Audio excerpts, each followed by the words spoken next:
औरत का फैसला। नैतिक मूल्यों से ये कहानी भले ही आपको इंसाफ करती ना दिखे, लेकिन जिम्मेदारियों की नजर से देखेंगे तो शायद कुछ समझ में आए। ये क्या है बहू, सुबह से घर का काम करती रहती है, फिर ऑफिस जाती है और बच्चों में लगी रहती है।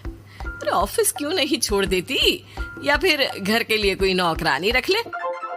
कैसी बात कर रही है माँ, जानती तो है ना अभी इनके ऊपर कितना लोन है। थोड़ा ही सही मदद कर देती हूँ तो अच्छा लगता है, और अभी उनको मेरे पैसे की जरूरत भी तो है।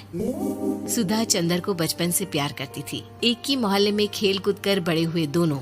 जहाँ सुधा संपन्न परिवार से थी तो वहीं चंदर का परिवार आर्थिक परेशानियों से जूझता ही रहा।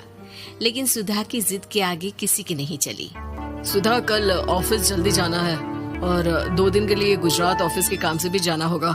अरे कैसी बात कर रहा है बेटा, बहू को अगले महीने बच्चा होने वाला है, इस वक्त तो उसके साथ रहे। अरे कोई बात नहीं ना माँ, उनको जरूरी काम होगा, वरना मेरा चंदर ऐसे वक्त में मुझे छोड़कर कभी नहीं जाता।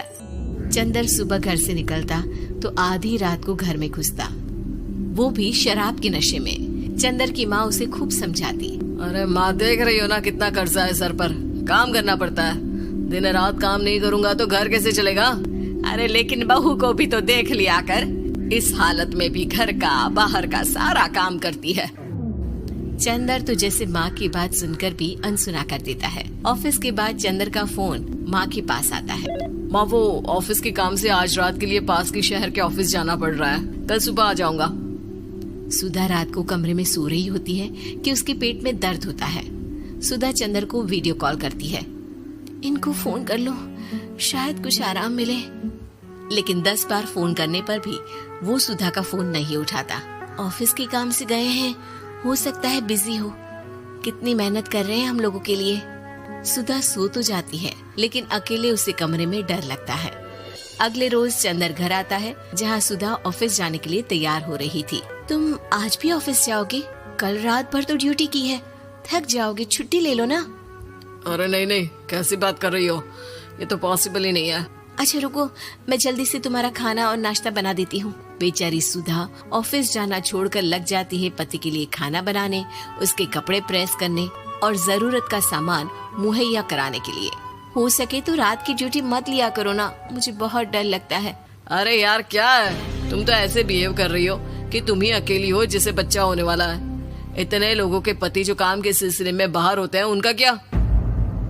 सुधा को चंदर के मुंह से ये बातें अजीब लगती है। अरे हुआ क्या है तुमको? पहले तो तुम मेरा कितना ख्याल रखते थे, मेरे पास रहते थे, मेरी दवा से लेकर खाने पीने तक का सारा ख्याल। और अब इस बार तो तुम एक दफा भी मेरे साथ डॉक्टर के पास नहीं आए, क्यों? अरे पागल हो गई हो क्या? पागल वाली बात कर रही हो। काम धंधा देखो या फिर तुम्हें लेकर टहलता फिरो। और मुझे शुक्रवार की रात को काम से निकलना है, सोमवार आऊंगा। सुधा को समझ में नहीं आता कि क्यों अचानक से चंदर को फील्ड का काम मिल गया है। लेकिन एक दिन, सुधा, मैं और चंदर जरा एक रिश्तेदार के घर जा रहे हैं, तुम भी तैयार हो जाओ, घर में अकेली कैसी रहोगी। अरे नहीं, इस हालत में इसे लेकर जाना ठीक नहीं है। अरे लेकिन मैं ऑफिस भी तो जाती हूँ, फिर घर में अकेले। चंदर उसकी कोई बात नहीं सुनता। वो सीधा कार निकाल कर माँ को लेकर चला जाता है। सुधा घर के काम में लग जाती है कि अचानक उसकी नजर चंदर के बैग पर पड़ती है, जिसमें एक कागज दिखाई देता है। इनकी कागज भी ना इधर उधर फैले होते हैं, एक भी खो जाएगा तो बवाल करेंगे। लेकिन जैसे ही सुधा वो कागज खोलकर देखती है तो वो सदमे में आ जाती है। दरअसल वो कागज नहीं, बल्कि चंदर और उसके ऑफिस में काम करने वाली लड़की चांदनी की गोवा की टिकट होती है। सुधा चंदर के बैग को खोलकर देखती है तो उसे होटल के बिल से लेकर महंगे गिफ्ट्स और दूसरे शहरों के टिकट मिलते हैं। सुधा को समझते देर नहीं लगती कि उसका पति किसी और लड़की के साथ है। चंदर के आने पर सुधा उससे बात करती है। अरे नहीं, ऐसा कुछ नहीं है, तुमको गलत फहमी हो गई है। लेकिन जब सुधा के सवाल तीखे हो जाते हैं तो चंदर को अपनी गलती माननी पड़ती है और वो सुधा से माफी मांग लेता है। सुधा फैसला कर लेती है कि वो चंदर को छोड़ देगी। बच्चे और सामान को लेकर वो घर से निकल ही रही होती है कि सास उसे रोकती है। कहाँ जाएगी बेटा, रुक जा। चंदर को सुधा का जाना खल नहीं रहा था। वो झूठे मुंह भी उसे रोकने की कोशिश ही नहीं कर रहा था। सुधा चंदर को देखती है और मायके चली जाती है। मायके में माँ कहती है, अरे ऐसे कैसे घर छोड़कर आ गई? कौन सा चंदर तुझे छोड़ रहा था? माफी तो मांग ली थी ना।